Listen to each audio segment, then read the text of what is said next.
ለፓሪስ 2024 ኦሎምፒክ ተሳታፊ የኢትዮጵያ ኦሎምፒክ ቡድን ልዩ አቀባበል ተደርጎለታል። ነገ በሚጀምረው 33ኛው የፓሪስ 2024 ኦሎምፒክና ፓራኦሎምፒክ ውድድር ላይ ኢትዮጵያን በመወከል የሚሳተፈው የኢትዮጵያ ኦሎምፒክ ቡድን በመጀመሪያው ዙር ዛሬ ሐሙስ ወደ ፈረንሳይ ገብቷል። ይህንንም ተከትሎ ፓሪስ የሚገኘው የኢፌዴሪ ሚስዮን በፈረንሳይ ከሚኖሩ የዳያስፖራ አባላት ጋር በመሆን ቻርለስ ደጎል ዓለም አቀፍ አየር ማረፊያ ተገኝቶ ለኦሎምፒክ ቡድኑ ልዩ አቀባበል አድርጓል።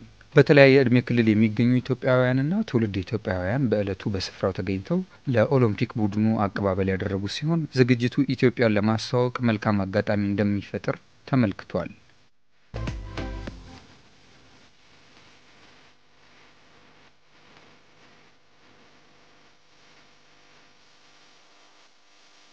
በመጀመሪያው ዙር ጉዞ የኢትዮጵያ ኦሎምፒክ የሥራ አመራር ቦርድ፣ የተለያዩ ፌዴሬሽን አመራሮች፣ የክልሎች ቢሮ ኃላፊዎች፣ የውሃና ስፖርት ቡድን እንዲሁም በተጠባባቂነት የተያዙ አትሌቶች ይገኙበታል። ቀሪ የኢትዮጵያ ኦሎምፒክ ልዑክ በ5 ዙር ተከፋፍሎ ወደ ስፍራው እንደሚያቀናም ለማወቅ ተችሏል።